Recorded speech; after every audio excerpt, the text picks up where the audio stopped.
You're listening to Tune Dig, a conversation between two lifelong friends about the power of music, one album at a time.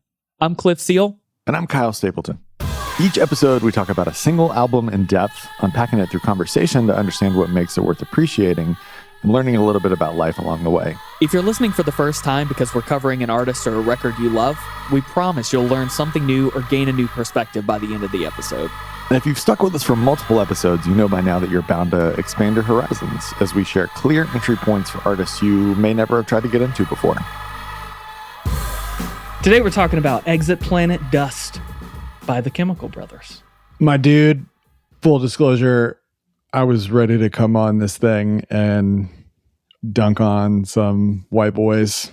God forbid some white boys get a little motion. And I think my angle into it, after a long period of struggling to make a connection to the record, was going to be purely anthropological. Man, the 90s. Weren't the 90s a thing? And I still very much want to do that. Remember David Justice? I think if we have shown maybe a little too much kindness to any decade, it's been the 90s. And I think a lot of people do, and I could wax poetic for a long time. I think that's a great bar topic for anyone of a certain age. But even young people, very young people, sort of fetishize the 90s, and there are socioeconomic reasons for that. I'm sure it fascinates me. The 90s being crystallized so fast and so hard culturally in so many ways fascinates me, because I guess it's the first decade that we were sentient for. But we're here to talk about one very specific slab of the 90s that started small, narrow, micro, whatever, and just exploded into an arena level phenomenon in a way that I at first would be I'm not sure if that would happen today, but I think it very much would and could. So anyway, I think there's a lot anthropologically to unpack that I think is very interesting. If you're like me, I'll speak for myself, not both of us. If you're like me and this shit doesn't get its claws in you immediately or for a while, or there are things that make you laugh out loud or actively rebuff it, which is exactly what happened for me. Any album that spawns a genre that has an article titled "In Defense of" said genre, that was on Vice. If Vice is defending it, then we're already in the hole a little bit. And defensive being defensiveness on main. Right. And the 90s also, just very little, or let's say the inverse, nearly all of white boy culture of the 90s has aged extraordinarily poorly, extraordinarily fast. Feels like the last vestige of a dark age that hey, we're looping right the fuck back around to. Anyway, I don't want to lay all that at the feet of Tom Rowlands and Ed Simons. They're just two dudes who wanted to have a good time in it. And so there's a little bit of a stop worrying and learn to love the bomb thing here for me. So anyway, now that I definitely haven't picked it on the jukebox at the bar, what are your thoughts on this shit, Cliff? How's it going, buddy? It's been a long time. Good to see you. Kyle doesn't usually dig a trench at the beginning of the episode and then go, now crawl out. But sure, I can hedge my frustration with the seeming lightheartedness or unseriousness of the thing by kind of similar to you're saying, trying to see these people in 1995 and this music as it is, more agriculture lyrics coming down through religion back to me. May I see Big Beat as it is and not as I want it to be. As much as possible. But oh my God, I'm listening to the ecstatic Big Beat of the Chemical Brothers. There was a Guardian article written, back in 2015, I think, about the Chemical Brothers. And one of the first quotes in that article is, "The Chemical Brothers never claim to be celebrities. They are ordinary people who make extraordinary music, a distinctive modern version of psychedelia that is both intense and idealistic." And that is a really friendly way of putting it. But I think the first sentence helps me. They do not claim to be celebrities, and at pretty much every possible moment where Ed or Tom could speak, they pushed that narrative away and almost mocked it. And that throws me a little bit because we usually, as we talk about a lot, generally we will find people on a spectrum of like extremely humble and unappreciated, or unbearably full of themselves, but manage to create something great despite that. And it's still worth talking about their egotistical existence because of how great that thing was. And then people sort of scatter in between those two things. But somewhere here, we have an actual decades-long nonchalance about being capital I important in music. But it is not of the type that endears me to them. It just feels like a fact, which is a bit different than the way I usually encounter something like this. And all of that has just made it complicated. It's complicated to place, and we will talk about this because I at least got some answers, but like, why does this record feel so like landlocked? It feels like it's happening in places or a place. And I can feel that it is supposed to be happening in places or a place. And all I can figure out as I've listened to this record like 50 times is I'm not in that place. Yeah. This is a fun record. I feel like I'm listening to it through a wall while a thing is happening somewhere else. And I'm considering whether I should be over there versus where I am now. And it just the combination of that, which some of that's intentional in the way that they did their music, but those things being true, the fact that this is like an inherently sort of Gen X experience record, which we missed, like we've said, only by a little bit, but enough to have not been, I would have been 10-ish years old when this album came out. So I was not clubbing yet, as you may be able to infer. So like none of it has quite. They weren't ripping this at the youth lock-ins of your Baptist megachurch in the rural South. Hey, that's man, crazy. For a mostly instrumental record, I might have been able to get away with it in places. That's true. Just because it never says any wordy dirds or whatever. But man, like just what an odd sort of pocket of time to try to place, because it's even felt, I mean, we were even talking about, apropos of nothing, the Rolling Stones in the 80s a few minutes before this. And like, even though we were babies and or non-existent in the 80s, it has a feel that you can lock into a little bit, but it's also like, well, I was never there and I was never a part of it and I was never close to it. So I can kind of figure out what the 80s and the 70s and the 60s sort of feel like, and I can imagine myself there. But 95 is just, well, we were really close, but we weren't there. And it's really hard to just feel myself in that place or understand where I would have encountered or how I would have encountered this music if I were, if we were 5 years older. Would this record have been different for us or important in a way that it isn't now, as opposed to just being a thing that we'll be able to appreciate for a little bit? I don't know. And usually I feel like I have a decent grasp on sort of how I'd play out. If Cliff existed in 1969, would I like this music? Usually right. I feel confident. I have no clue. That's right. I can't place it either. I think there's a phenomenon that we're trying to work out in real time, because there is so much 90s stuff that we've covered. I think about counterpoints to this, like Jeff Buckley's Grace from 94, Nas's Illmatic from 94 that we just pretty recently covered. Cocteau Twins. Cocteau Twins is another great example where it's like, I wasn't there, but I don't need to be. I don't think it's that this doesn't transcend, because it clearly does, because it's made an impact over multiple decades and there's still a highly successful arena rocking group. But yeah, there's something about like, I wasn't there and I don't know how to get there. The best thing that I can figure is that they created a sound that was a pretty singular and specific to them set of layers. And then that sound just sort of like locked into the zeitgeist, was used for commercial purposes, and then completely subsumed itself within like half a decade. And we came of age in the subsuming time of Fatboy Slim and the music videos and shit like this and Gone in 60 Seconds and PlayStation 1 video games. And I the first thing that I texted you when we started listening to this record was, this just sounds like you wouldn't download a core. Just very like Michael Bay, oversaturated, quick cut.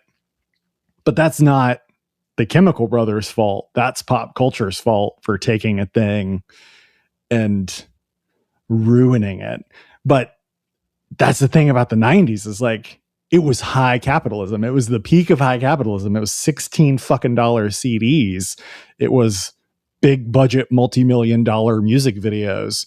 It was NAFTA. Free trade was rocking and rolling. We were running a budget surplus in the US.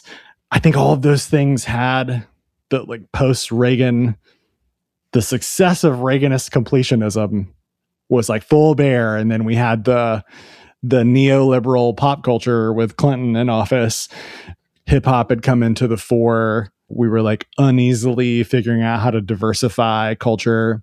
And then I think somebody pointed out in one of the articles that I read that like after grunge, it was just gold rush after gold rush of trying to make a quote authentic cultural movement happen between hip hop and grunge. And so you had things like Big Beat and all the things that it turned into. But I'm still in the trench a little bit, trying to triangulate between things we know or think we know about ourselves and why. Because this is the first time in I don't know how many episodes that we haven't been like slam dunk, new favorite thing. It's all I love listening to for months and months. And maybe it's as simple as we're 40 now and going out and getting fucked up and having a soundtrack for that kind of thing is not our thing anymore.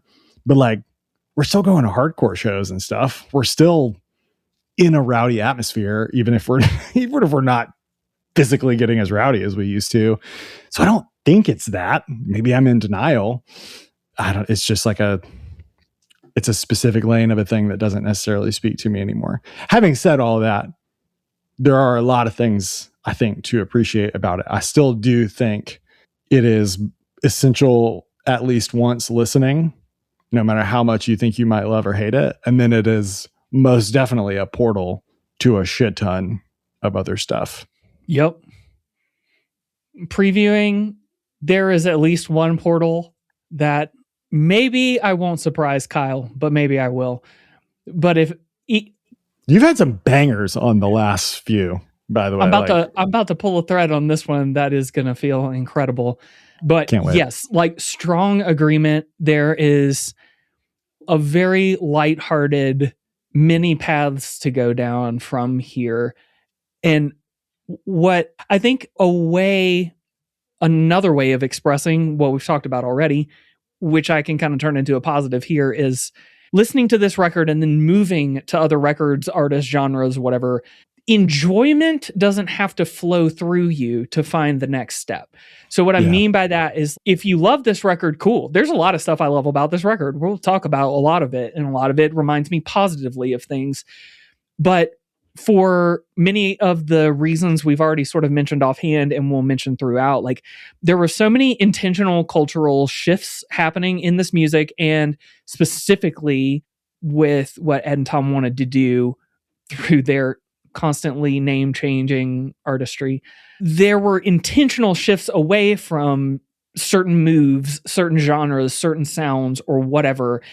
And even if those almost appall you in a way, it can bounce you off in a direction towards another thing, because there was so much seeming activity and life and creativity in this sort of dance house, whatever scene that we'll pull apart a little bit here.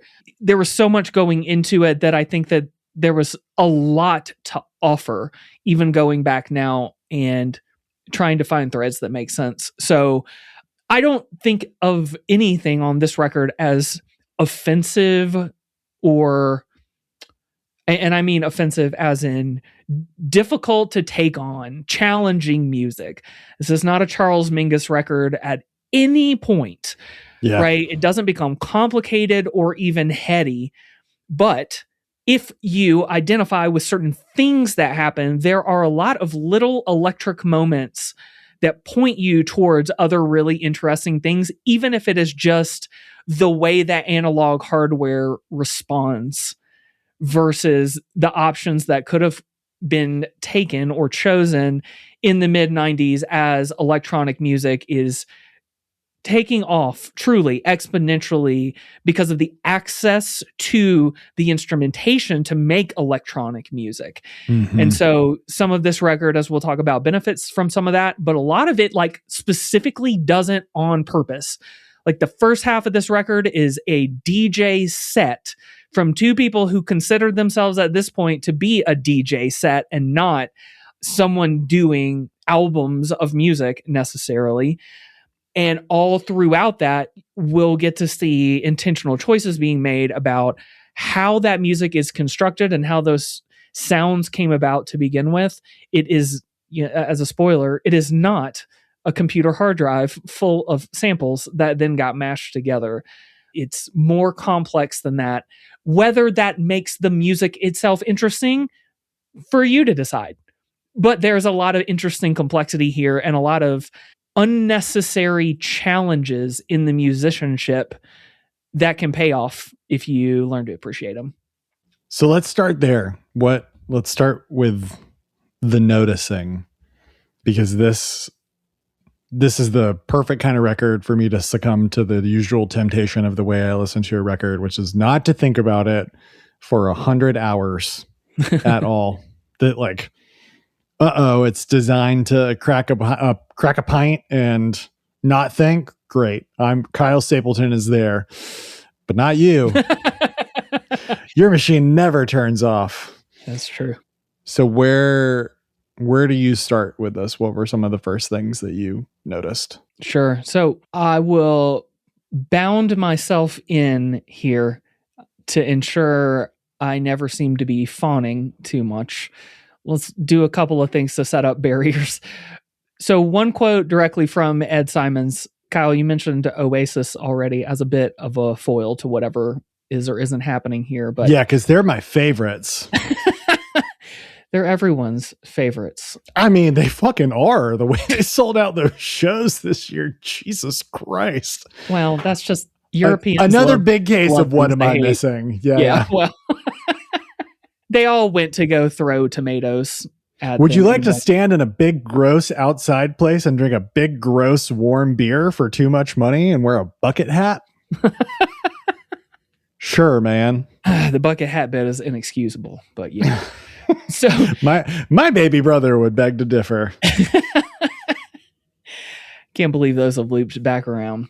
Oasis was a common touch point for a million reasons, including the fact that they were huge at this time. Huge. But that's to remind us why they come up so often in quotes from other artists. So Ed Simons, one of the two from the Chemical Brothers, said, quote, "Why is it left to a group like Oasis to express the way that young people want to go out and get battered every weekend? That's what the Chemical Brothers are about." Okay, so like full stop. Let's just start right here at the beginning of the sentence. If we take it too seriously, we fucking missed it. Yep. You can want them to be serious if you want, but this type of mantra is repeated frequently by the both of them. Do not give too much of a shit or you will misunderstand. This is about getting European versions of Blasted and being somewhere where the music is loud. First of all, quick aside, the best version of Getting Blasted that I saw was the soccer forum that I sent you that was who's better, the Chemical Brothers or the Prodigy? Who's better for getting off your biscuits? Which is the single most British thing I've ever heard. But I want to read my favorite version of your quote. You are right. They have re-articulated the mission statement perhaps more clearly than nearly any other artist we've ever covered. Yep. So points for a gripping level of clarity and self-awareness. You simply do have to hand it to him for that. Tom Rowland said, "Our DJing has always been about us just getting up and having a go. Neither of us have any decks at home, so we have to practice in public. We've definitely been getting a lot better lately, though." Cool. To which Ed followed up with, it's important to connect with the audience. You can hear 1,000 records being mixed technically brilliantly, but if the DJ doesn't actually mean anything to you, the people who come to hear us DJ probably own some of our records and want to know what else we can give them. Whatever our mixing is like, we'll always give you a fucking rockin' party. Which I want to hate so badly, but then I was like, that sounds like Iggy talking about the Stooges. Yeah, it's, you know what I mean? Pretty close to purity. That's 100% spiritually up my alley. I don't care how it sounds, but I know exactly how I want it to feel. Yep. I'm having a lot of Catalina wine mixer moments where it's like, so you're doing a really great job here, really, really lovely, but there's just something about your face. I want to put one right in your suck hole. I probably need to talk to a therapist about this experience. Oh, well, the like 311 lover screen name guy in me is probably doing a fair amount of projecting about who I am deep down. I am a chemical brother. I am a party boy. There's not as much to me as meets the eye. Yes, Dr. Kyle's therapist. I did attempt to make the spreadsheet full of people that Kyle has said he would like to punch at least one time. And then I ran out of space on my machine. It crashed my computer. Computer, make these guys get super beat up by the redhead. When I was younger and purer, I used to mildly judge that as like, man, this guy wants to punch maybe a few too many people. And I have to admit that as I've gotten older, the distance like, between he really my just wants to punch himself. Yeah. But it's like every time I come back to that list, I'm like, I wouldn't take that many names off this list myself. Yeah. So, okay. Fully acknowledging then our ostensible energetic alignment with this whole thing, and yet our nagging reservation about it somehow, fine. These are duly noted. My version of the nag is like, I can never forget that these two people called themselves 237 Turbo Nutters. Like the second most British thing I've ever heard. Which, for fun lore and for what it's worth, and we'll actually go through this, what we're talking about, but like 237 Turbo Nutters, and then they tried to change their name to the Dust Brothers, but the Dust Brothers was already a production duo, mostly in America, gaining a lot of steam at the time, forced them through legal action to effectively change their name. And that is why we get what is sort of a light tongue-in-cheek reference for the name of this album, Exit Planet Dust, because they were the Dust Brothers. Now they've got to change their name to the Chemical Brothers.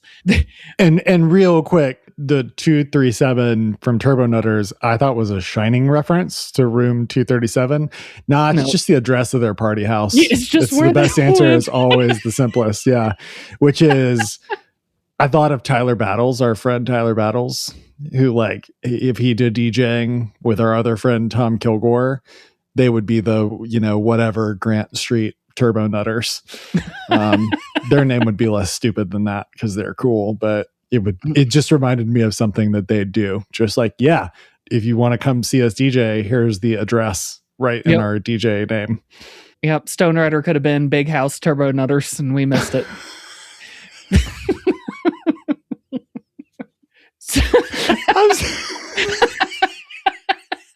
I'm sorry. Now I'm just thinking about them doing like Stone Roses. Yep. Another Manchester thing. It's not as hard to imagine as you want it to be. It's not hard to imagine at all, man.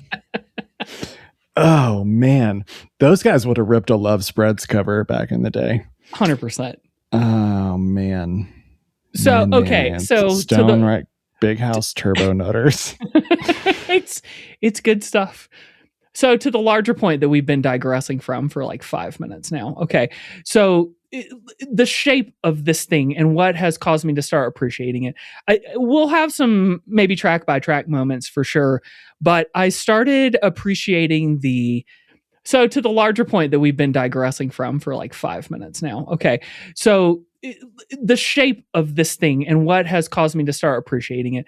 We'll have some maybe track by track moments for sure, but I started appreciating the simple, almost obvious types of shape that they put into this record for something that was otherwise a debut record from a DJ duo who is kind of trying to do some stuff, but don't seem to have a ton of like, we're about to make the greatest big beat record that ever happened. There's none of that. There's none of that energy.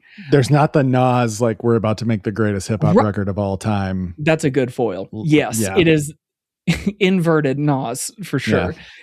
So the first bit, I think, is to start like breaking down the overall start to finish of the record into chunks that actually help it make a little bit more contextual sense.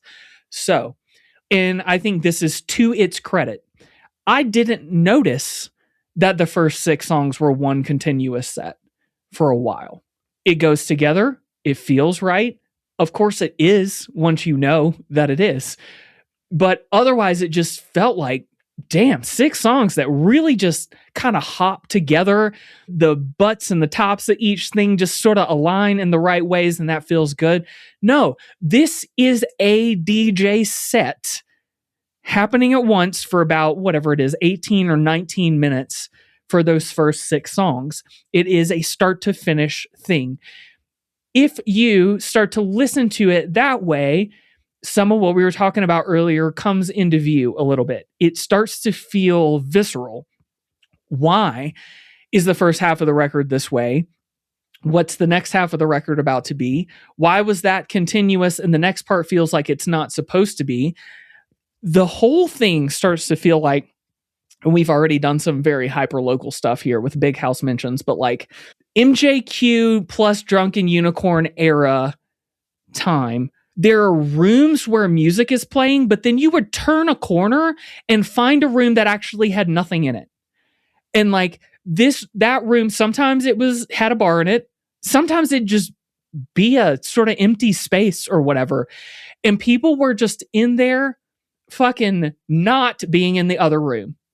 That was the whole point. Like, just, I've either had too much or I've had not enough, or I'm bored or I'm overwhelmed, or I've had too many of a drink or a thing, or I came here with someone who had too much of a thing. So it was just like, in there is the thing going on, and then this other room is sort of like the release valve from that thing. And it's never people go, like some type of people go in here and do the event, and some other people are in the other room not doing the event. It's never that. It's everyone's here at the thing, and we're all just like banging our senses up against lights and noise and sound and fucking smells and all sorts of shit. Like, even though we were never mid-90s clubbers, we did enough of adjacent type activities to know what it feels like to be in a really loud. Yeah. You're in a loud place. It's late. You're there on, like, you haven't eaten in 7 hours. Yeah. And in all of that, you're like, this is the best day of my life. Yeah. Yeah. I feel incredible and terrible at the same time. Right. I'm tired, but I can't possibly be tired yet. I feel like shit. This rules. Yes. I want this to last forever. Yeah. But I haven't had to do this, I feel like, too much with records. But okay, then I gave it like a visceralness. Once I gave it like a place. The first half of this record is the loud room. The second half of this record is basically the chill out tent. It's the wind down. It's like a version of this has existed in basically every version of dancing and music culture, even to this day. I read something about this record that tried to talk about basically like chill out tents don't exist anymore. Brother, they're the low sensory seats at every event. Yes, we absolutely do. Baby, this point, everybody's got a touch of the tism, okay? We're all like, oh, that's too much lights. Oh, that's too bright for me. No, thank you. Oh, I don't think I can breathe in here. And we all need our like little bit of space from it. And like, by the time I let myself get into the best all part that, of the festival is the finding the farthest away point from any loud sounds and sitting down with a fucking basket of French fries or something. Yes, which by the time you get to the end of this record, Alive Alone, that's what it feels like. 100%. I'm at Warped Tour and I got really overwhelmed and I found the furthest corner of the fenced in parking lot that I can possibly sit in. And now I'm just Now I am repeating to myself the lyrics, and I'm alive and I'm alone, and I never wanted to be either of those things. Yep. So, like, to me, just putting the record on an experience that I had that has like a physicality and location aspects to it, then helped me to go back and start a sort of hear and perceive what was happening here differently, because I can't know what it was like to be in this club in the 90s while this was being tried out before it became an album. Because that whole everything I just said doesn't exist anymore. None of that happens that way. But I can find enough connective tissue between my experiences and this one to where I can start to really understand and appreciate. Like, it clicked for me when I realized the first 6 songs never sound right when I'm listening to them, because I feel like I should be shouting over them to somebody else going, hey, Waffle House after this? Yeah? Like, I'm super hungry. I'm going to try to push through to the bar. Do you want one more round before we go? 4 PBRs? Yeah. If I do another shot, will you do another shot? I don't know why my soft yelling sounds like Jerry Seinfeld. Pickleback. Yeah. I spent New Year's Eve, rang in New Year's Eve with Carol Lee one time in a bar in Chattanooga, Tennessee called the Pickle Barrel. It gives you picklebacks with your shots, and it was exactly the kind of New Year's you can probably imagine. I may not drink anymore, but pickleback's still low key one of the best things in drinking. You still do the thing. So all that, I feel like, again, helped me come back to and perceive some of what was happening on this record and in the way that they intended to make it, whatever level of intention that was.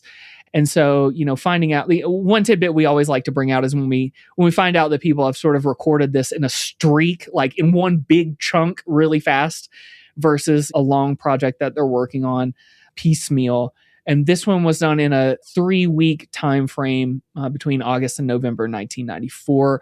And as we mentioned, it came out in 95. But putting some pieces together from other interviews, they talked about how they reworked chemical beats. I mean, the quote was 50 times. I don't know if that's just like a placeholder number for a lot or a literal number, but it's interesting. It seems like they did quite a bit of like, we sort of know how to do the 80% immediately. And then the last 20% of what we're doing here, like, we're just going to keep feeding details through basically analog hardware. One more sample, one more sound, one more synth thrown into a guitar pedal, like just a little bit more until it's completely full. And, they talked about, I mentioned that Guardian interview earlier. They talked about, over their career, just constantly coming back to the like feeling overwhelmed by the music that they made, and them then knowing that that was the right point to stop. Like, when I'm just like imbued with joy at the sound of my own music, that's the stopping point, and everything before that is work. Yeah, okay, man, we probably have a lot of differences of opinions on a whole lot of stuff, but I think we're together on that one. The agriculture sort of tossed off reference to agriculture that you made is so funny, because not 48 hours ago, I saw a clip where they asked 2 members of the band, what's the most ecstatic song or something that you can think of? And one of them said pop song by Robin, and one of them said a song by Children of Bodom, which is just like, that's what agriculture is. But this idea of, and I'm going to roll my eyes saying this, but this idea of ecstasy, haha, club, rave, culture, drug, joke, they talk about drugs a lot, blah, blah, like all that. Set all that bullshit aside, the specific feeling of ecstasy, not happiness, not fun, of ecstasy, of hitting like peak, almost nirvanic feeling in your body, is a thing that like only music and meditation can do, by my estimation, can do. Like maybe physical, pushing your physical limits in competition or things like that, but like it's a thing that you have to have discipline or total abandon to achieve. So like maybe ecstasy, ecstatic is the guiding word for this for me. And that's not a feeling that I'm chasing in my life as much anymore. Like I'm chasing more centeredness, and maybe that's where the disconnect is. But like ecstasy and abandon is definitely the feeling. They're going all the way full send into the map, capital LFG meme type shit. So I think a couple of things could be interesting here. I'm enjoying setting up bounding fences for myself and then talking inside of them. That is a fun thing for me to think through as I talk. So one bit is, this is in the category of albums that we've talked about that I would say commercial success betrays the level of impact over decades. This was, relatively speaking, for its genre, a hit at the time. Yes. But that's still peak position number 9 on UK albums chart, but did stick around for 5 years straight. So never the Oasis level megastar category. Everyone knows that song necessarily, but simmering right under the surface for, again, 5 straight years, staying on the charts and being interesting enough while it kind of catapulted other DJs and house artists and things like that, which I'm sure we'll mention more of. It is cool to think about this album sitting on the charts as it actively impacted The Prodigy and Fatboy Slim and Moby and all the other folks that sort of were jettisoned out of all of this. Daft Punk being another big one, naming them in their liner notes in 97. Yeah. So yeah, actually that's a great call out. So Daft Punk on Homework mentioned Chemical Brothers in the liner notes, and Better Living Through Chemistry by Fatboy Slim mentions Chemical Brothers in the liner notes.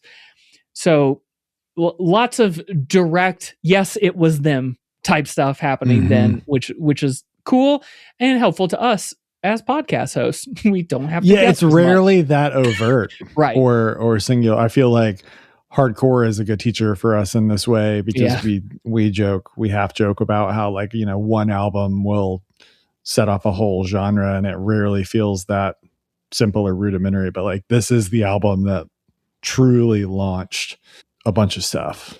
Yep. So that is true, despite it basically selling, you know, I mean, 1 million records is still a lot of records, but, you know, basically globally selling 1 million records, it is contextually impressive, right? Coming all the way back to something we mentioned earlier, this is effectively an instrumental electronic album. Like, there are a couple of spots of vocals, but it's mostly just an electronic album that's fully instrumental. For that to have this much success, and then to have crossed over into the US, where it sold 300,000 to 400,000 copies here as well, that was a big challenge for acts in that genre at that time. And so this was a huge crossover hit in that sense. So just putting in that boundary, like, so much of what we can talk about from here will stem from people directly pointing back at the Chemical Brothers, and a lot of times this album specifically saying that is when it started. I'm pointing my finger at it directly. I'm doing the like Sophie Cunningham meme or whatever, like, point directly at this thing. I see it. That is what we're doing. That's 100% what we're making music like now, and, you know, what we're making flows out of this. So that stuff is cool. From there, I think we can talk about a couple of things and maybe even mix them together. So one is, I do think that we can talk about a couple of things and maybe even mix them together. So one is, I do think that there are really interesting, like, track by track-ish musical moments, active listening exercise, rewards, however you want to look at it. But the overarching category for me across all of them will be, that's an analog piece of hardware, and it's cool that it sounds that way. And I will give really specific examples. But that's pretty much my level of interest. There's no like, oh shit, the jazz drumming on this is incredible. Oh my God, the guitar solo is so cool. Oh man, I can't believe this complex sequencing. Like, none of it's really like that. And then for a while, I really felt like I was beating my brain up against a wall. I mean, I get it. Like, I get it. This is okay. What is here? What was it that made this so explosive? And pushing further into it and learning more about the musical artifacts that came from the way that they made this music is what really drove me to appreciate it really deeply. So intra-song moments, I don't know, that I think would be worth drawing out. But then also, those will then point downstream to a lot of the other places that you can go and listen and be inspired by here. And I would argue that some of those directions are really surprising as we get in there and maybe talk about what came up. Tell me some of the moments. Yeah. Yeah. So let's start with, probably out of all the albums we've done in recent memory, the strongest opening track, relatively speaking, on this one than we've had, I think, in a while. Leave Home is now, especially listening back on it, like, feels immediately recognizable as like home base of an entire genre. 100%. The brothers gonna work it out. The brothers gonna work it out. The brothers gonna work it out. The brothers gonna work it out. The brothers gonna work it out. The brothers gonna work it out. The brothers gonna work it out. The brothers gonna work it out. The brothers gonna work it out. The brothers gonna work it out. The brothers gonna work it out. Like, it built the 4-count builds. Here are the layers. Those are exactly the layers you'd sort of expect at this point. I wrote down, it's the, a couple of months ago, we talked about Nile Rodgers saying Everybody Dance was the mission statement for Chic and for their sound. Yes. I wrote down that this is the Everybody Dance for this genre. There is one clear track for all of this stuff that you can point. If somebody's like, what is Diplo? You can point back at this. Yes. From 25, 30 years before. And you're like, oh, I get it now. You have already brought out one of the ones that I wanted to mention. There is an awesome through line here that we can ride the obviousness of, and it takes you in a cool place. So, okay, we already mentioned that Homework by Daft Punk in the lighter notes specifically refers to the Chemical Brothers. And then you just mentioned Chic, which in the Chic episode that we did recently, which, by the way, we love our own podcasts a lot of the times, and that is one of our favorite episodes now. 100%. Yep. Straight up. So that album is awesome, but like, Daft Punk gets a mention there because Nile Rodgers did the guitar part for Get Lucky, and like all these like seminal electronic adjacent things are sort of shoved in here. And now you can pretty easily draw this line where, okay, Daft Punk came to exist in its form in part thanks to what the Chemical Brothers did specifically. Then what Daft Punk would also end up doing, which Chemical Brothers does some, but Daft Punk does way more, is they actually reach back through time, grabbed more of the funk straight up and said, actually, let's bring that clean into our current production. So instead of sending a funk part sampled through a hi-fi, through a synth, through a sequencer, through pedals, whatever, like, we're actually going to bring forward that chunking guitar part, or the kind of walking, moving bass line that we're used to, all those things.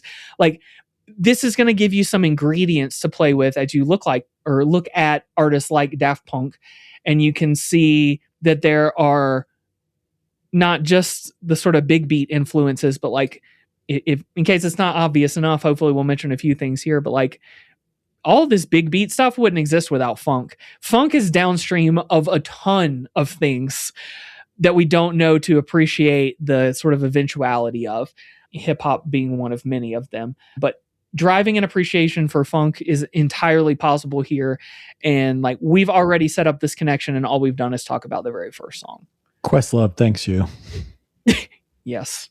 it also pretty quickly reminded me of, we were talking about earlier, Kyle, like this was maybe just before we could have latched on anything musically, just sort of because of our age. But when I do look at that through line, one of the first things I remember coming to understand or know pretty well about music that's in this through line is Play by Moby from 1999, which had Natural Blues on it, which reminds me very much structurally of Leave Home. Mm-hmm. The repeated, easy to remember sort of vocal thing at the beginning that gets repeated, although obviously in Natural Blues it's a gospel snippet, but just repeating the thing, then we layer the thing, and then we make this sort of like unforgettable wash of sound that keeps building and going over time. So Moby's Play came to mind for me, and then also like we've made many jokes and references about being at skating rinks around this time in our life. You can be certain that I learned about Smack My Bitch Up from Sparkles. But like The Prodigy and The Fat of the Land from 1997 is, again, like directly downstream of a lot of this, and would have been some of the first things that I picked up on as a burgeoning conscious adult. Remember how scary the Breathe video was when you were a kid? That shit was scarier than Slayer to me. Being able to go back and have an appreciation for my kid brain hearing these songs and not having any idea where they come from has been a delightful little thing to think back on. So I think, for the record, I can go sort of track by track through all of these, but just hitting some highlights from here. I think the next thing that sort of hit me, but I only really came to appreciate it once, this happens a lot. We listen a ton to whatever album we're covering. And then eventually there's a moment where we go, all right, I got to go read. Yeah. I don't know. I've absorbed as much as I sort of can now, and I got to go like poke more holes for this liquid to flow through. So I just need to go read more about it and understand more. So we've already talked about that the first 6 tracks are basically one set that go together, which is cool, fairly simplistic. You would also then imagine like those were probably then recorded together, because that would make sense. But you would actually be wrong, because Song to the Siren was actually predating the rest of the songs on this record. It was the duo's first ever track, recorded in 92 under the name Dust Brothers. And like, this is a live track that's integrated directly into an ostensibly non-live set of 6 songs on an album. Like, just the little details like that of like, oh, okay, on its face, not a crazy thing. But when I think about the particularness of the production, for it to be so seamlessly integrated between songs that belong together is a damn impressive feat on its own to sound Also, the way that it does. That is an unusual choice to take a live cut and throw it in the middle of a studio record. And certainly in the highly commercial 90s, I can see that kind of working on like a 70s rock record, which probably speaks to their headspace and the kinds of things they were emulating, idolizing. A bit of a ZZ Top's Fandango thing happening there, like a Kiss Alive mixing of the worlds. But yeah, taking a live recorded thing and passing it off as part of your studio record, acknowledging that it's live on the track listing, but not like emphasizing that it's live in a live record kind of way, is kind of a head scratcher. It's certainly not a common move. The example of something like that I really like is that one Young Widows record where they took Kurt Ballou on the road with them and he live engineered their playthrough every night. And you'll occasionally hear crowd reaction at the end of a song, but it's a quote studio album that they recorded completely live. And so at a bare minimum, you can appreciate that they're trying to draw out raw energy in whatever way they can in they've stumbled upon kind of a unique approach that works for them. So that is pretty cool. Totally. So a few more interesting details specifically about this record or this song then. So like I said, originally recorded in 92 under the Dust Brothers, but the version that's on this album was recorded at Sabersonic Nightclub in March of 94. Again, is an actual live recording. But a couple of things that I thought were cool specifically about this song. Again, not some sort of deep or consequential things, but mildly endearing things to learn about these two knuckleheads. Okay. This song, again, was their sort of original single before they even sort of became what the Chemical Brothers would be. They pressed 500 copies of this with a 300-pound loan from a friend. So like this, we've made a couple of connections back to, even punk hardcore DIY ethos. Like, okay, man, cool. Get a little loan, press some copies, go out and do it. But on top of it, something else that made me appreciate it, which this is always a phenomenon every time we talk about a different time period. But so this track is at 111 BPM. And then I read, quote, prompting many record shops to reject it. Man, the journey of our world and the music that is allowed to exist and not exist based on intensely cultural moments and opinions that never hold for more than 5 or 10 years is so wild. It shapes so much of our access to the arts and so much of our history in a way that is just deeply inexplicable to me. Just everything from the electric guitar is too much. Drums are hailing Satan. It can't be over 3 minutes because of the amount of space on the side. Yeah. Yeah. It just, man, we've talked so many times in so many ways about how a technological constraint or a cultural decision or whatever shapes so many years and decades of music. And that one just stuck out to me again. And again, helps me. It still doesn't feel like a big deal. I don't care about certain genres existing or not in the grand scheme of things. But it does help me to appreciate when I read things like that, what they must have been doing as they tried to stretch or create genres. If you are stretching and changing things to the point where the record store may not want to try to sell your record because it's too slow, for better or worse, you're doing something, right? It's like Primitive Man trying to sell an EP somewhere and then being like, brother, you got to speed this up. I can't keep up with any of this. There is that's another 90s thing though, is there is almost a political spectrum of people that think culture should be mashed up and people that are kind of protecting a cultural ideal or a moment or a place or whatever. Like I jokingly made a 311 comparison earlier, and that's maybe unflattering to people that love Manchester rave culture. But when you think about the pure spirit of, or the Horde Festival that would have Blues Traveler and Cypress Hill on it, where it was just these big, obvious in retrospect, why wouldn't all these things just be together? It's all cool. It's all a vibe. We're on the same sort of spiritual wavelength or whatever. Who gives a fuck what it sounds like if it's cool? That was there was Crips and Bloods of everything, which is maybe a Gen X-y peak thing.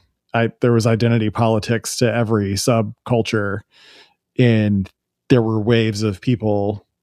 I think you find example after example after example of people that were just flogging that, just being like, that's stupid. We shouldn't be that way anymore. And that predates a lot of what we've talked about with internet culture and its responsibility for deregionalization and hip hop and things like that.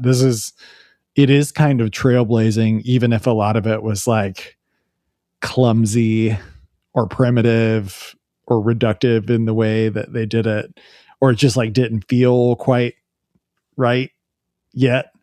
Somebody hadn't come along and made it super cool. It is very pioneering in that way.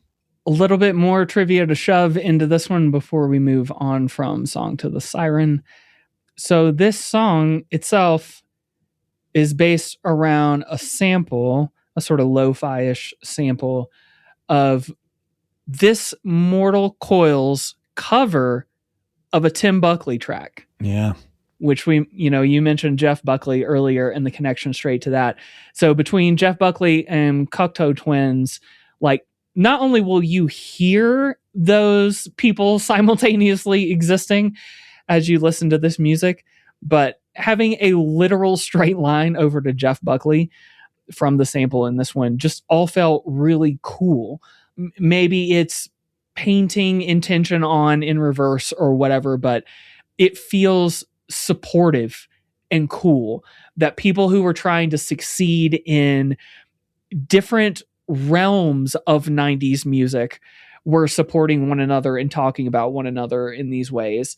And so we get this straight line to Jeff Buckley, yes, but then Cocteau Twins is not just something we're making up. That was something the Chemical Brothers said specifically, that Cocteau Twins music was an influence on them making this and other records. And you can certainly hear it in a number of places, but the last half of this album has a number of places that could have been on Heaven or Las Vegas easily. Yeah. And certainly pretty similar studio processes for the two. Yes. So one more big one for sure that I'd like to mention, and this is the one where I don't know if I'll surprise Kyle or not, but even if I don't surprise Kyle here, I'll delight someone on planet Earth. There is a silent third partner of TuneDig that's been around for a long time, and he is called a Boss HM2 pedal. And if you were wondering what this could possibly have to do with anything at this point, guess what distortion pedal they were throwing synths into?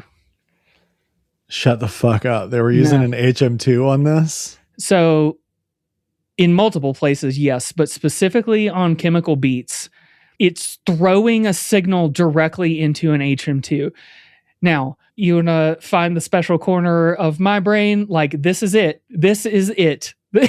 This is the Cliff is a special spicy brain on the inside when someone talks about an HM2 pedal, because it's like at once the most abrasively like single path through a thing that you can possibly imagine in terms of musical electronics. It makes a thing sound like a Swedish buzzsaw.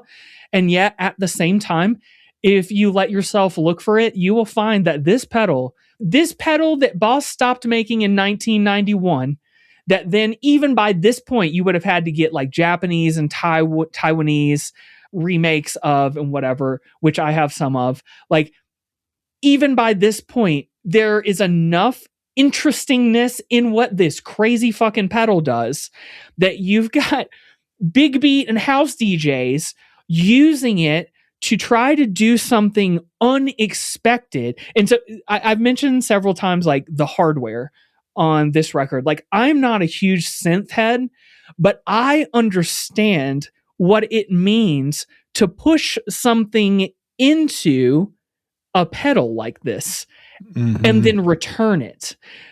And when you start to listen, especially on Chemical Beats, like if there's an active listening track I can encourage anybody about, it's this one. Which it's their signature track in many ways. It's where it's the middle of the album. It's where they got their name. Yep. So it is important. Yeah. And like, thank fuck we can play clips of songs after we say things, because this would be insane otherwise. But if you listen closely, a really specific thing that sort of blew this record open for me, not in a like, this is now my favorite record type of thing, but in like I have a new level of appreciation for what they were doing, specifically on Chemical Beats, especially now that you know a little bit more about the distortion pedal. Listen really, really, really closely to everything that repeats in the song. What you will find is that nothing repeats in the song. We are so used to electronic music being loops, tight 4/8 measure or beat loops that just stack on top of each other and they repeat and they sound the same way. Even if you throw an effect on top of them, the effect in the saturation and the wetness and the dryness of that effect is consistent across when that thing loops. What they do here isn't that. Every single time through the little looped sample, it's a fresh, slightly different sound making its way through the hardware, and it returns differently. Like when I say the return, like listen through the whole phrase and then wait for it to start again. The little artifacts that you hear from the sound at the end every time, you'll start to notice are different. There's no repeat. There's no loop of the thing. They are like live making this sound and DJing this thing like in real time and playing with and controlling literally like high levels of feedback that then go in, because that's what a distortion pedal does, but it's like, scooping out highs and lows and like blasting the middle range way past the normal saturation levels so that it sounds distorted.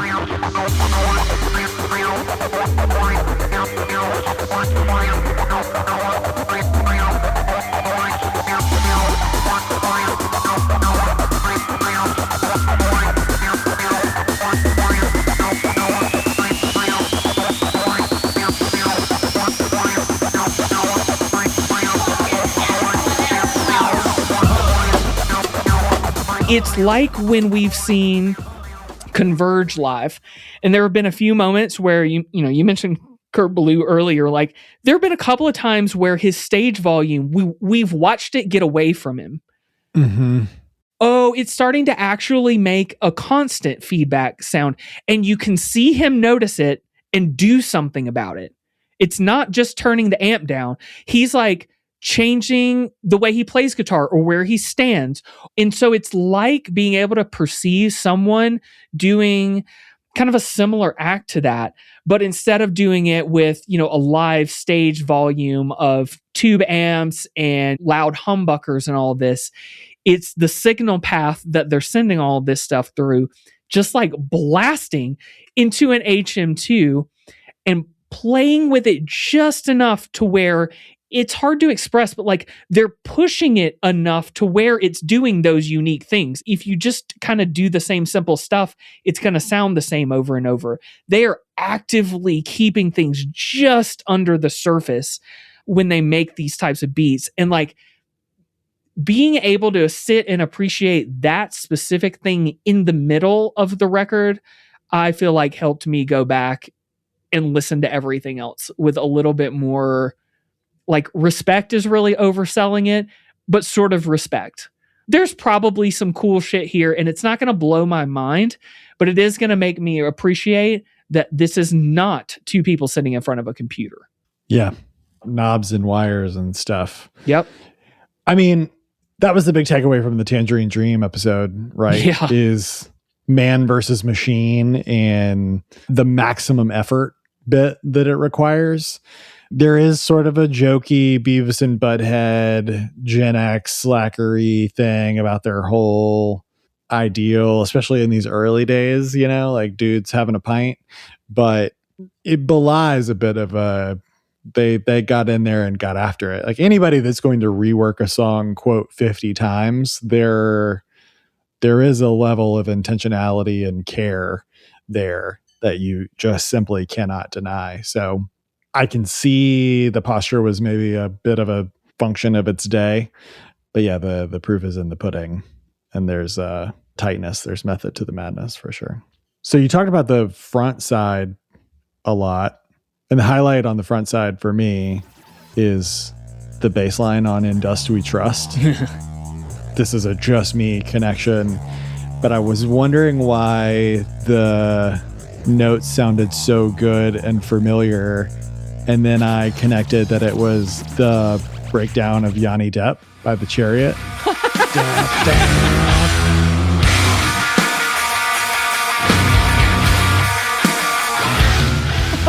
Which is another like very visceral, Yeah. young dudes in their element moment. But I just really like that lick. And that was a bit of an endearing thing that like took a while to register on a conscious level. But the action for me is on the back half of this record. And maybe because I'm a pirate looking at 40 and it's the come down bit. But I think I texted you and explicitly said like, I would probably listen to this even more if it were just an EP of fuck up beats as an intro, or even what comes after Chemical Beats? Chico's Groove. Yeah. Chico's Groove, One Too Many Mornings, Life is Sweet, Playground for a Wedgel's Firm, Alive Alone. 5-song EP. Very interesting. Probably doesn't become a genre defining thing without the explosive first half. I'm also very interested in the unique phenomenology of very different A side and B side. Yeah. The Bob Dylan's Bringing It All Back Home, electric and acoustic sort of thing. It's a strange move, but I mean, if it's about like going out and being in the world, it's a bit like Arctic Monkeys AM in that way, I guess. Like getting ready, going out, having the time, coming back with someone at the end of the night on into the morning. That, I don't think this is a concept record, but that is an interesting sort of a timeless concept, capturing the energy of youth in linear fashion. If it's a concept, it is no deeper than ankle deep for a record that starts with "the brother's gonna work it out." I'm like, okay, man. Yeah, I know. You guys are like brothers. I get it. Yeah.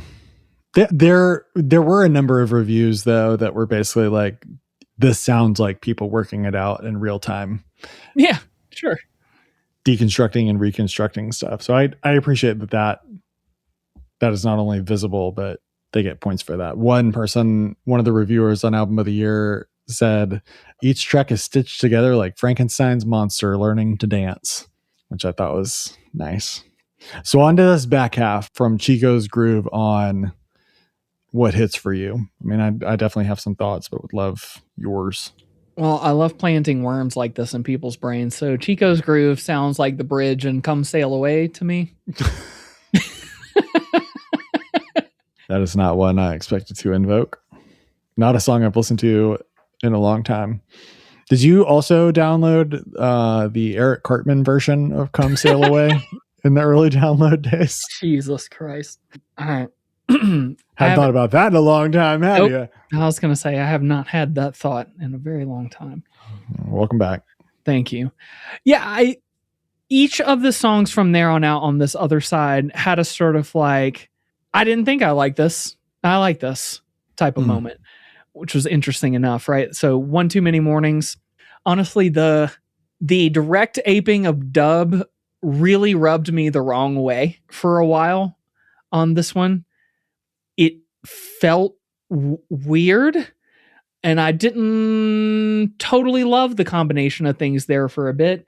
And for a while, it just sounded like Paper Planes by MIA to me, which, like, that's still a pretty cool song, despite her incredibly public crash out recently. But I beat myself into submission a little bit on it. Came to really appreciate the sort of dream pop vocal thing that they did on top of it as okay, that's an ingredient I didn't really know to expect and didn't make a ton of sense to me originally, but came to sort of appreciate what they're doing. And then again, every time I listen to these after seeing it as the chill out tent helped me. This is a song I'd like to hear in that room, you know? Yeah. So that framing on things has helped me. And then obviously there's the two tracks that have technically, I guess, vocals on them here. So Life is Sweet and Alive Alone. Life is Sweet this is Tim Burgess, frontman of the Charlatans. And this track itself, Life is Sweet, reached pretty high on UK singles charts. So that was cool.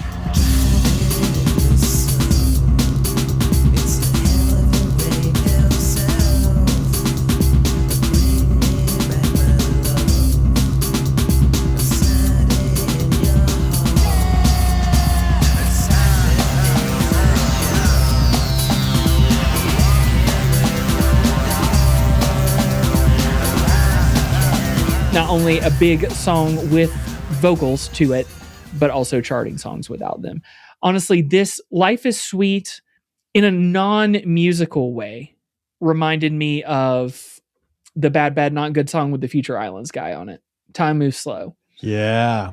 Wow. Yeah. That just sort of idea of putting like an awesome vocal frontman kind of in front of something and giving it a little bit of soul.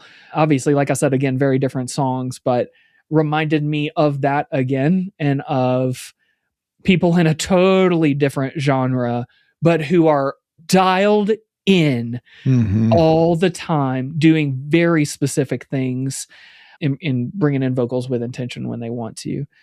And then, lastly, I'd just add Playground for a Wedgeless Firm. First of all, the term wedgeless firm is just becoming more European by the moment.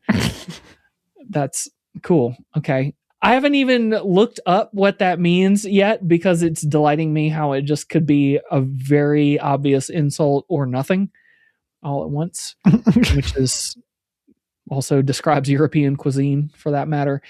But this one grew on me in a really fun way. And then I liked how overdriven the bass was on this song. And then I heard someone describe it as approaching John Bonham territory. And I was like, that's it. Okay. That makes sense to me. It sounds like the electronic equivalent of someone pushing a beat the way that John Bonham would push drums. And then I kind of liked it again.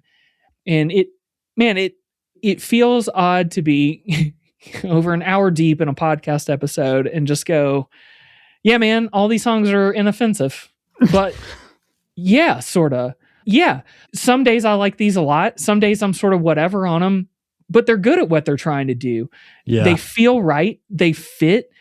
And you can tell that these songs were stitched together by people who know how to use this equipment to stitch songs together in person, live, on demand, and do a thing that makes people move their bodies in a particular way or not.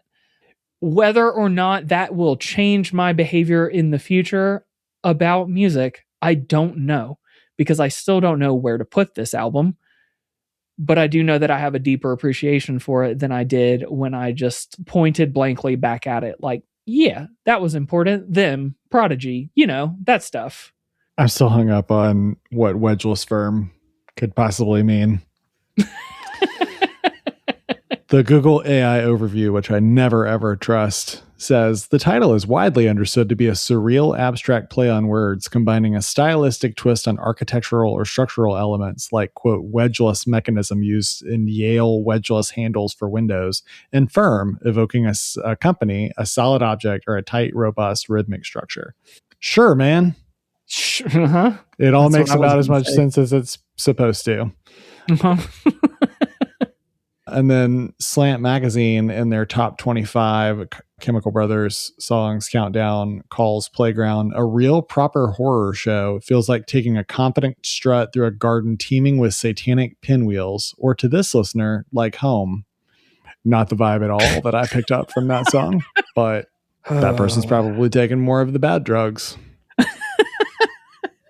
So Godspeed to you, man. Woof. And then there's a whole other thing on the Chem Base, which I guess is their old forum.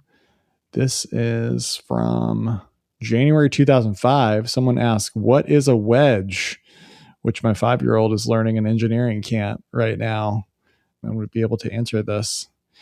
This is a really stupid question, LOL. There are tracks by the Chemical Brothers like Orange Wedge and Playground for a Wedgeless Firm, but I am confused as to the meaning and context of the word wedge. Anyone?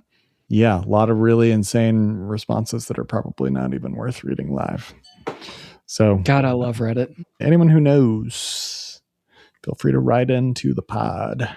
That is my favorite song on the record, though. Yeah.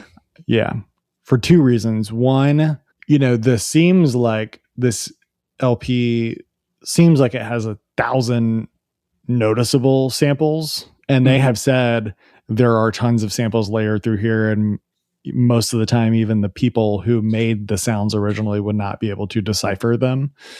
So it is Dust Brothers-y in that way, but less overt. But there are two samples that I really like on this song, and they pull them very distinctively through. One is Georgie Fame's Music Talk, where they got a really, really good crisp drum loop for it. And like, I'm a sucker for that. And then Baby Huey, who had that sort of killer cult classic soul funk-ish record back in the day. The song Hard Times, the bass groove of Playground comes from Baby Huey.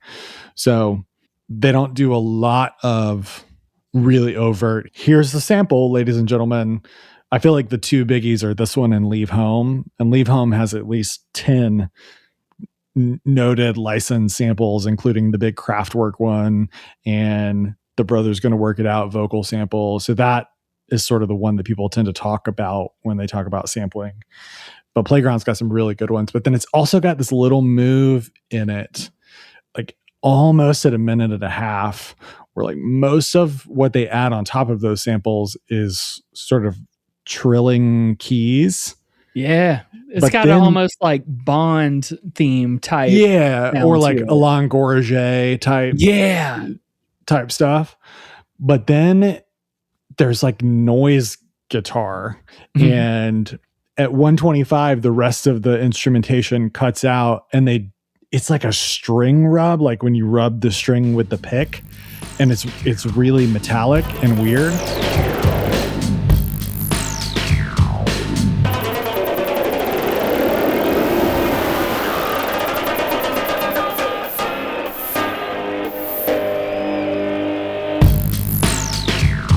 And that's a specific moment that I was like, I wonder what that actually is. Like, Mhm. is that a thing that they played, or did they run a sound through a million things to feel like that very visceral moment?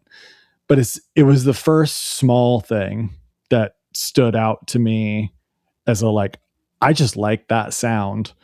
And then it led me back around to the In Dust We Trust bass line, and I started feeling the textures of the record a lot Yeah. more. And I love that you spent a lot of time talking about the HM2 because it's a very texture adding pedal. Yes.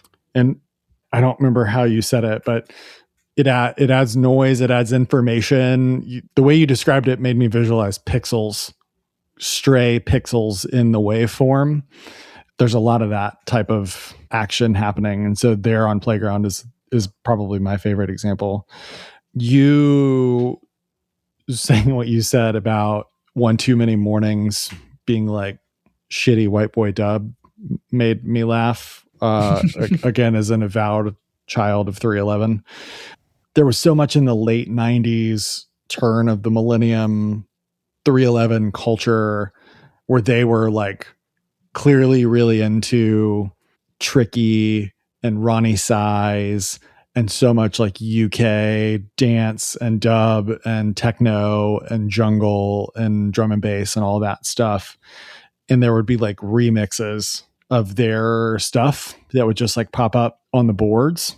And so when I hear sort of electronic dub, I always think about Nick Hexum trying to do DJ stuff. I think about the like highly synthesized stuff Brad Noel was doing in Sublime. And there were just like weird specific hangups these two California white boys had that they like subtly influenced me over a long period of time. So when I listen to Alive Alone, I hear that sort of UK dub. And I mentioned that London Thing book.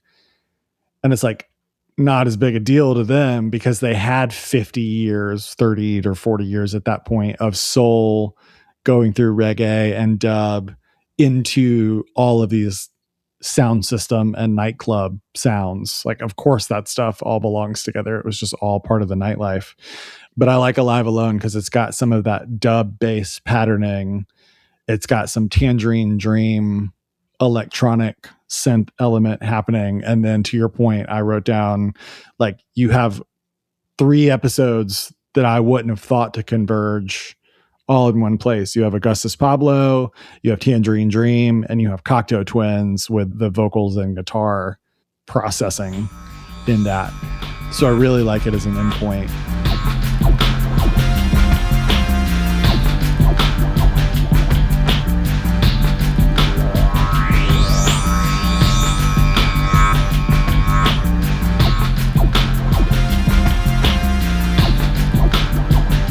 She shines, she the other things that I like in that world are not quite like it. I was like, is this kind of like 07? I really love 07. It's like, it's not quite. It's definitely its own thing. Not for dinner parties, as they described Portishead as being. But I dig it. Yeah, I think they meant the thing about Portishead being for dinner parties and them not as some sort of like insult light, but I just find that factually reasonable. Yeah. Like, yeah, dude, if I have friends over, I am probably playing Portishead and not Definitely not this. Exit Planet Sauce. The one friend you left off of the group chat because they ruined dinner parties is the person to show up and put on Leave Home and be like, I got some Coke. Nobody else here does Coke. Yeah. Like a person who brought their own Bluetooth speaker to someone else's house type Right, shit. Exactly. Yeah. Exactly. You love them. You're like, oh, they're so great. They inspire me so much, but Jesus fuck. And this dro is hidden, but they have got to leave. Yeah, they brought leftovers from their restaurant job where they're a line cook, and it's fucking amazing. They're so good. Oh, Oh, we're getting God. too real too quickly. But yes. I called them my Uber so that I can be in contact with the Uber driver to make sure they watch them cross the threshold of their apartment safely. Because otherwise it's anybody's guess where they'll be in 12 hours. I do think almost as a matter of necessity, I just want to mention a couple of things that people who care a lot more or are more knowledgeable about these genres or this period of time are probably screaming a bit about not hearing yet. Obviously, we have talked a lot about this music being physical and locational and having a sense of being in a place and a time, very much so. And so in that sense, we've mentioned that Chemical Brothers and previously the Dust Brothers and prior to that, whatever the fuck, Turbo Nutters, effectively a DJ duo, but they like a lot of very interesting and creative artists and genres and movement. They had a sort of home base for their music and their experiences, and they had a culture around this music which gave this album and them as artists a place to emerge into. So first, Manchester, we've mentioned that in general, but what was known as their Madchester scene, basically the college years for the Chemical Brothers and other folks.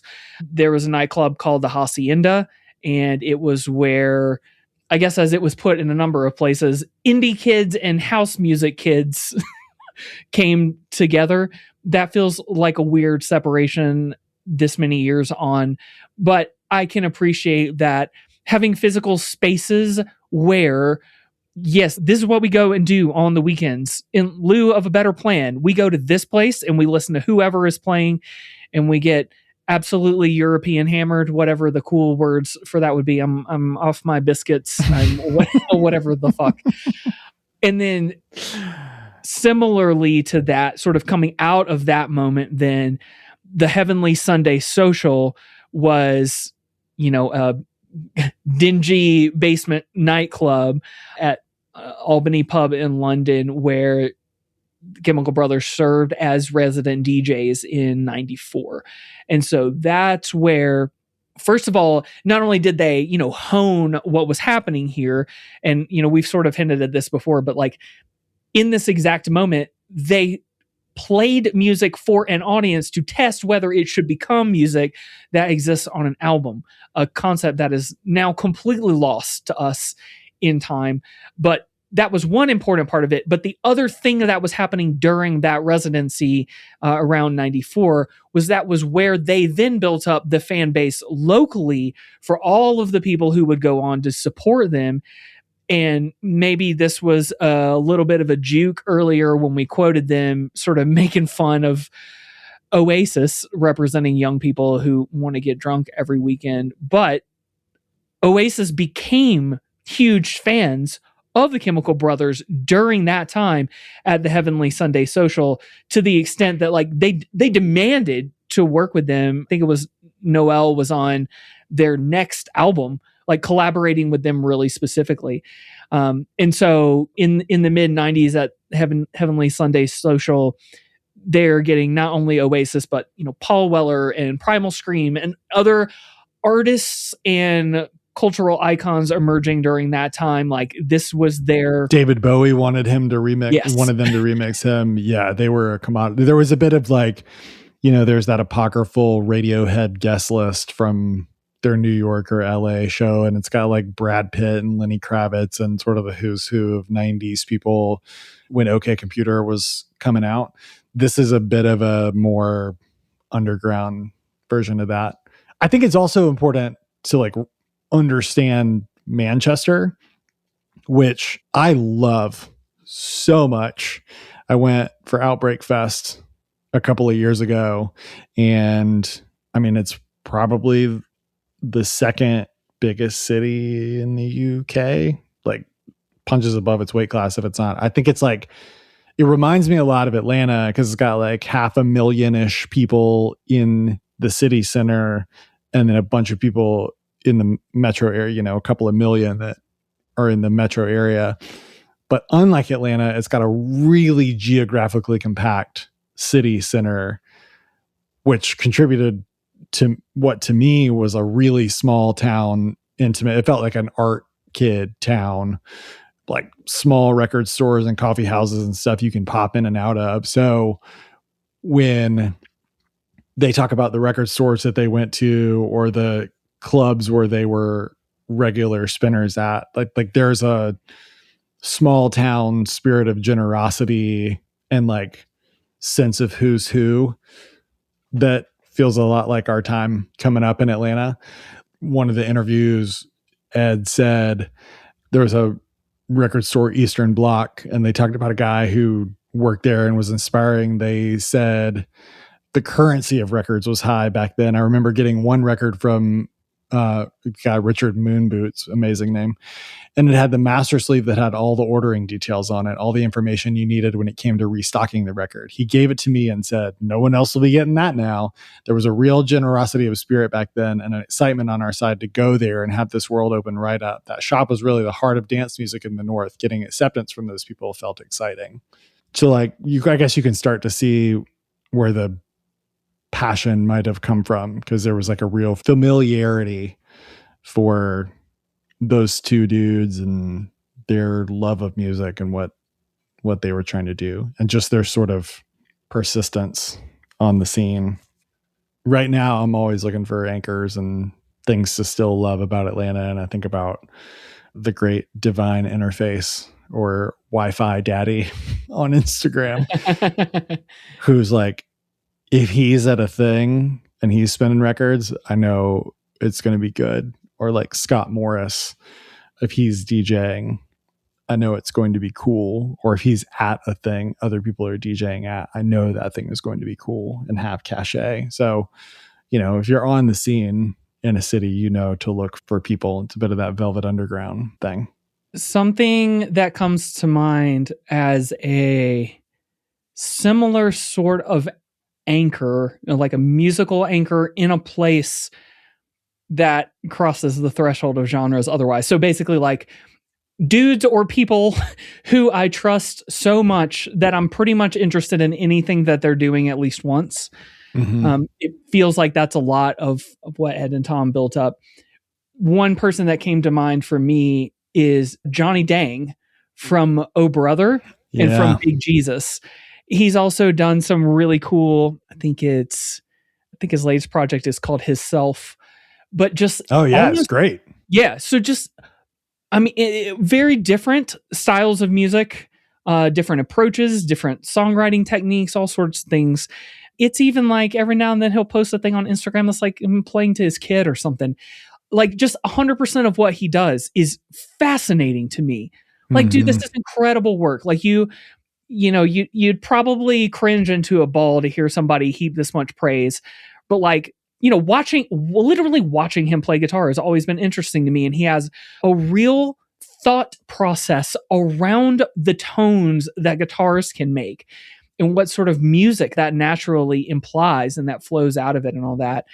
And so this thinking about the Chemical Brothers and the community, for lack of a better term, that they built reminded me of like what were the places that I went to as musical community during my version of these times, right? And like Johnny Dang is an example of this. We've already mentioned Drunken Unicorn, but like going to weird shows at like Wonder Root, like places where it's just like Brothers trying to work it out. Yeah. And like all that matters here is we've got the vibe right. Like we're here to play music cheaply to other people and drink beer. Good. Cool. Yeah. Don't fuck up so that the police get called. We good? Yeah. Let's go. And like, and you might not understand what everybody there is doing, but they're doing something, and they're going to they're going to widen your aperture just by virtue of you being there. Like everybody is there to have a good time and maybe get into something that they weren't into before. Yeah.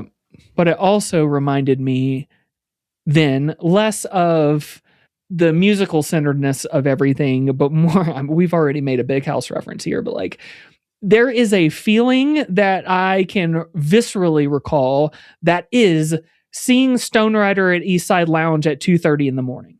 And like this record puts me back there again too.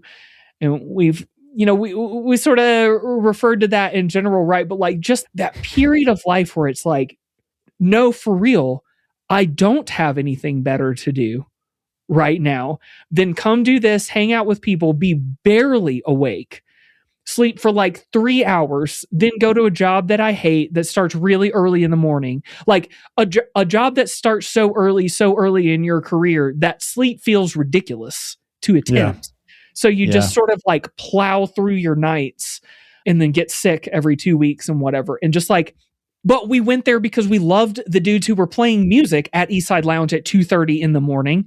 They were great. They appreciated that we were there. Our friends were there. It was way too loud. I was way too tired. And yet, yes, I'll be back next weekend. Like, yeah. And that was on Wednesdays, by the way. That was not the weekend. Oh, yes, Wednesdays. We were mad lads. We were our version of it. But it reminded me in a really fun way of those moments where I have leaned on communities that are about music to just persist and exist for a while. I don't know what to do, so I will go here. I'm not sure what to do, so I will go to 529 or the Earl and see sort of whatever is happening there at 1:30 a.m. because that is how I want to feel. And this is the best idea I've got. And like putting that headspace back onto this record helped me, appreciate it, but also sort of like helps me understand why it doesn't feel right all the time. This is not a record that I've ended up wanting to put on. This is going to sound bad, but almost ever. Right. Except out of pure like drive to get inside of it and learn more about it. As we've studied it intentionally. And I think that's usually not the direction we go, right? Usually you end up going like, I love the Cramps now. I used to listen to the Cramps every now and then, and now I play the Cramps a lot. Like this probably isn't going to change any of my behavior other than if someone decides to have a conversation about some of this, and maybe I can do a little bit of it more intellectually than I have. Yeah, if it lights somebody else up, I'll be way more stoked than I would have a few months ago. Yes. To see what else it can animate in me, and certainly to just get to know and appreciate them a little bit better. We've covered a lot of places to go from here. Are there any specific to mention that you haven't said out loud yet? Oh my God, yeah. Sweet. Aren't there always? It is time. I mean, the first thing that like kind of got in my craw when reading about this record was them talking about it as a psychedelic record. It's just like a very specific word that has always been very loaded for me and sort of meaningful.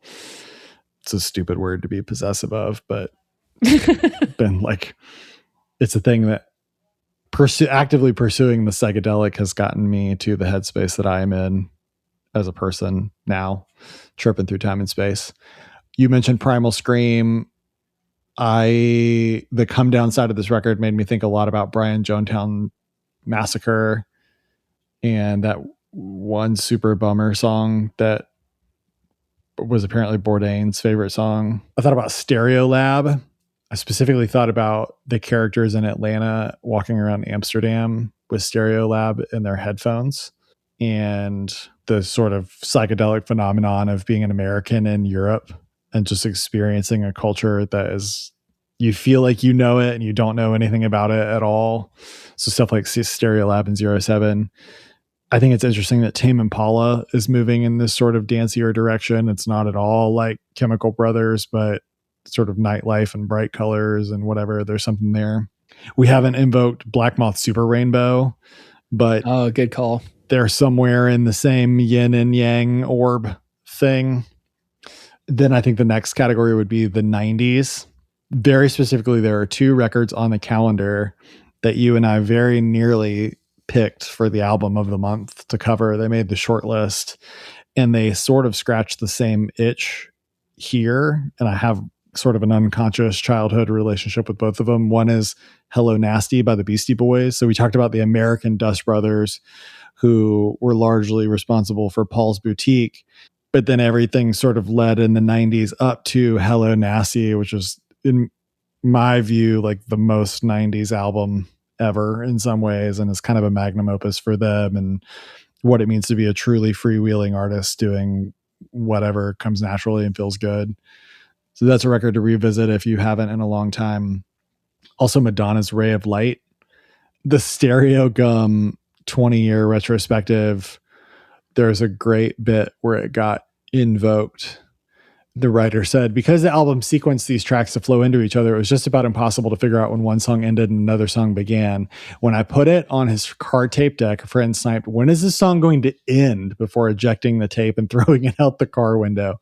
He promptly apologized, and we spent about 15 minutes looking for the cassette in the grass outside. A couple of years later, when he did the same thing with Madonna's Ray of Light, he broke the tape and I got royally pissed. So like they felt pretty similar. And when we were like, all right, I don't think we're going to do Madonna. Then it was like, well, let's do the Chemical Brothers in a different month. So I think what you see, because Ray of Light is a couple years later, is big beat and EDM broadly conceived sort of cresting into a pop mega phenomenon. The way you see like Charlie XCX moving wave to wave and pop perfecting a big musical idea, that is kind of what Ray of Light was. When it comes to Manchester, you talk about Happy Mondays, who were great, but like the Stone Roses, specifically the second Stone Roses record with Love Spreads, it's a little less of the sunny pop stuff and more like kind of a fucked up blues record in the vein of like an Endless Boogie that I love. There's a couple of rabbit holes that like I'm not recommending you go listen to, but I think observing the phenomena of like the related artists to them on streaming are the most insane collection I've ever seen for any artist ever. So just going to run down this list real quick. Justice, Empire of the Sun, Danger Mouse, Kylie Minogue, Licky Lee, Crazy Town, that's Crazy Town of Butterfly fame, Benny Benassi, the Yeah Yeah Yeahs, the XX, DJ Shadow, MGMT, Portugal the Man, and Fred again. Man, what? I don't even know. I'm convinced, man, this is a huge aside. I am so convinced, though, that there was a literal day that had to have happened in like 2013 where Spotify took a snapshot of Last FM's related artists. And for whatever artists already existed who got that snapshot, it's like it never changed again. Yep. Because there's like a whole bunch of bands that existed right then, and all of their related artists are like a whole bunch of little bands that like AP magazine would have put together. Right. So somewhat to that end, thinking about like what did Chemical Brothers lead to?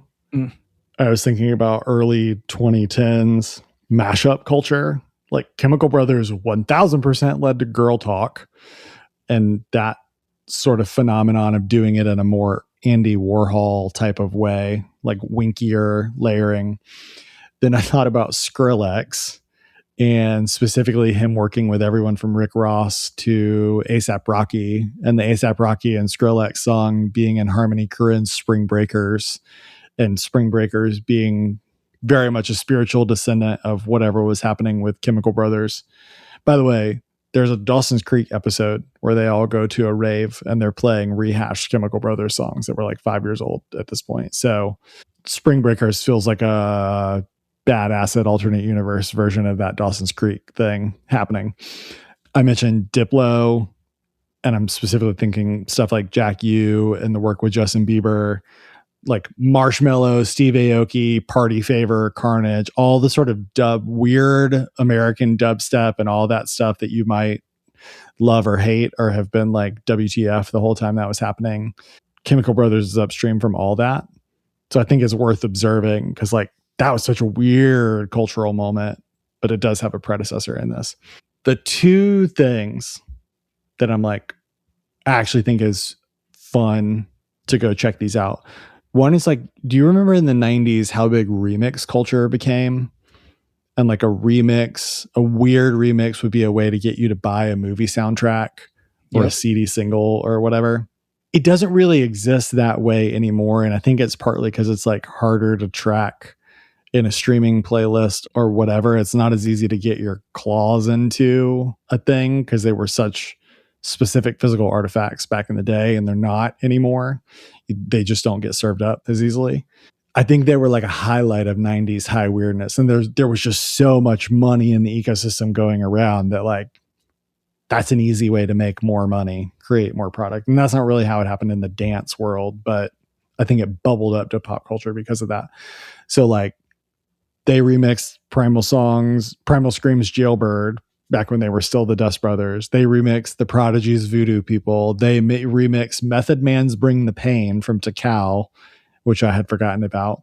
They remixed a Left Field song with John Lydon vocals called Open Up. They remixed EMF of Unbelievable Fame's Lies. They remixed Saint Etienne. So anybody that you think is interesting, Chemical Brothers, Paul Oakenfold, Fatboy Slim, whatever, go find 50 remixes that they did, or just type in remix, 90s remixes, and see what happens. Just anthropologically interesting. The last thing is this idea of like, what is party rock now? It's like sort of hip hop, sort of electronic. What evokes the spirit of this, even if it doesn't sound like it? And a couple of the ones that exist now that feel like they're getting after the same thing, but they're modern. They're right now. They don't sound alike, but they feel alike to me. There's that brand new record from Fuckers, FCUKERS, called O with an umlaut on it, that feels very much in the vein of this. I feel like Pink Pantheress, for some reason, feels a lot like this. I think Jane Remover feels a lot like this. That dude, The Dare, that had the big TikTok song, his remixes of other people's songs, like Wet Leg, feel very much in the ideology of the Chemical Brothers. For some reason, 100 Gex came to mind of just the sort of like fuck itness. Kaytranada to some extent, especially the live experience of Kaytranada.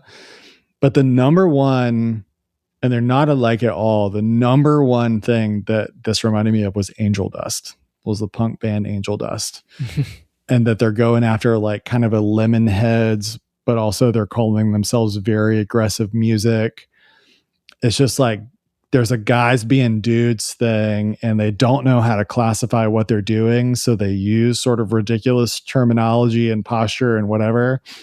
I think Angel Dust is one of the coolest fucking bands in the world right now. So maybe I'm shoehorning a little bit, but they capture people's attention and energy in a way that I see strains of that when I go back and read or observe video of Chemical Brothers experiences. So psychedelic remixes and party rock broadly conceived. And I would love for people to at us and say like, what is party rock to you these days? What feels good? What activates your limbic system in the same way that Chemical Brothers did for people? That's a Family long Force list. 5 for me. Jesus Christ. We are Literally. we're bringing up some weird stuff in this episode. Lots of newspaper clippings of hashtag lost media going on in this one. I'll add a couple more to that pile in weird directions, but I think you did a great job with the meteor parts of everything. I did want to make sure Justice got mentioned, even though I don't care about Justice you have, and a lot of people do, and there is some overlap here for sure. Once again, got to thank our boy John Asante for putting me on. I saw Justice recently because Kaytranada was opening for them. Yeah. My brother and I went. They played an arena show. None of that is normally my bag, but we got free tickets and went. Kaytranada was amazing. It was a way bigger place than I'd ever seen him before. But then Justice was like, seeing Justice live definitely made me appreciate what people talked about with the Chemical Brothers live experience, where it's like, it would be boring if you were just watching the two dudes in boxed in by a square of sense, but it's such an audio-visual sensory assault that it makes all of it larger than life, and it allows you to like, it just fries your circuit so that you can be in the moment. You can sort of be like lost in the night. So yes, great call on Justice. Excellent. Also, just because this is a unhelpful aside, but it made me laugh because it's a little bit of lore that I keep in my brain. So at some point in here, you mentioned, so let's see, we've touched on Daft Punk for sure, for some obvious reasons. But then a minute ago, you mentioned Skrillex, and you also name checked Andy Warhol. And just to like put all of these things in a little thread together, in my personal life experience, right? Skrillex came about after From First to Last, Right. where Sonny was the vocalist in this band when he was like 16 years old. So that would have been like 2004, 2005, the Dear Diary, my teenage angst has a body count era. But point being, Woof. what happened to old Sonny is he went to Coachella in 2006 and saw Daft Punk. And like, that's like the origin story. What? And then just to really fully connect this later on, right? Last year, he released the record called Fuck You, Skrillex. You think you're Andy Warhol, but you're not. Wow. Which also, like, actually the reason all of that came to mind for me is because, apropos of absolutely nothing here, Kyle, you sent me a TikTok this week that talked about file sharing maybe being both the past and the future of cool music stuff. Mm-hmm. And that record that I mentioned, Skrillex sent a Dropbox link out by email before he put it on streaming. Just like, because as much as I don't really care about the type of music he makes, the way that he does make his music is interesting to me. And he seems to care about it and about his fans, which is pretty cool. You remember this other thing he did where he played his work in progress music for two of the surviving members of The Doors? And there's the famous studio footage of them basically being like, I guess, man. Oh, speaking of, I guess, man, here's another place for you to go that I thought about. When we think about pushing the boundaries of electronic music in certain forms, and, you know, this feels trite to look back on now, but there was a lot of like, the Chemical Brothers integrate rock into what they're playing in 95. Like, I'm not sure I'd really call it that anymore, but I can sort of see what they were trying to say at that particular moment in time, if you were writing it a bit closer to when the actual music came out. But extending that forward and saying, all right, let's shove another really intense genre into electronic music, but see what we can do to make it intense or whatever. I think I've mentioned before the Algorithm on this podcast, which is effectively electronically programmed death metal. And it is at once like unenjoyable and challenging, and also like really delightful and fun, and breaks into being basically video game music from time to time. But they were, whatever, the Algorithm, the artist, that was honestly like, I I had a friend several years ago who was like super, super, super into house music. And he was respectful, but we always talked about, like, he'd start talking to me about stuff. I'd be like, homie, I don't care. I love that you love it, but like, I'm not talking to you about Behold the Arctopus right now. So like, I really don't care about Swedish House Mafia, but that's awesome. And we ended up finding the algorithm as this sort of in between where it was like, oh, look, somebody doing a little bit of both of what makes our brains click on an interesting thing. And it was just enough to be like, all right, yeah, I see it.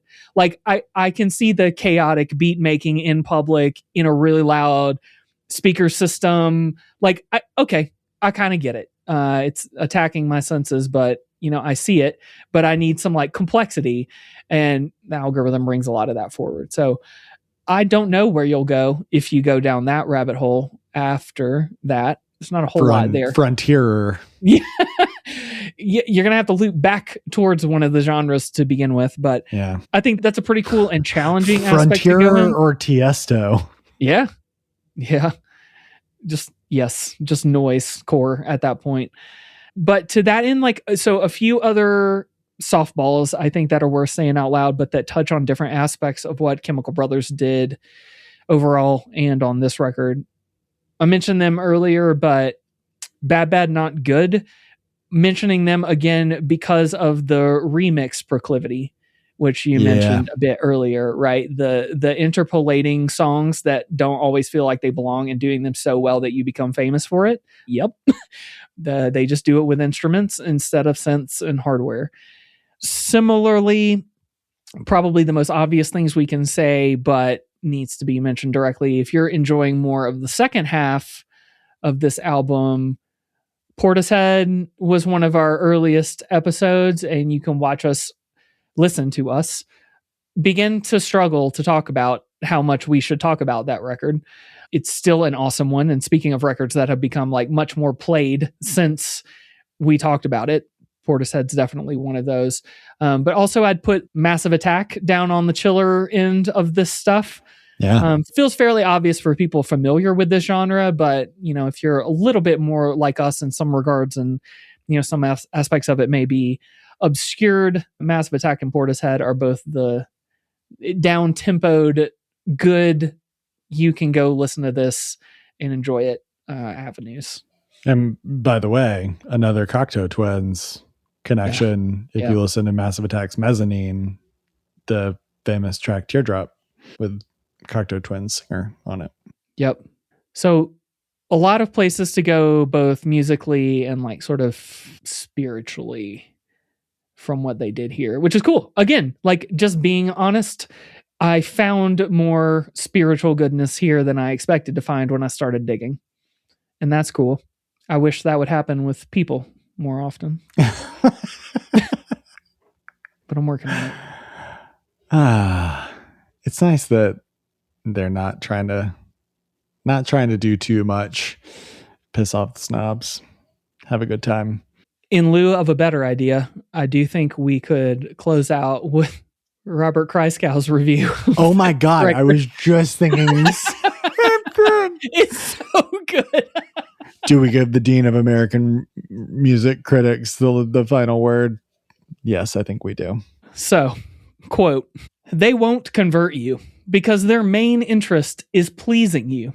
Pleasing anybody who's both open-minded enough to conceive techno as a bright sun in the rock cosmos and well-adjusted enough not to start Star Wars over it. Starts out womping irrepressibly, ends up schlocking imperturbably, and either way provides the noise, beats, and bass lines us earthlings like in our electronically enhanced popular music. Means nothing, except that pleasure is a function of somatic and cultural givens less malleable than mutants have always claimed. A-."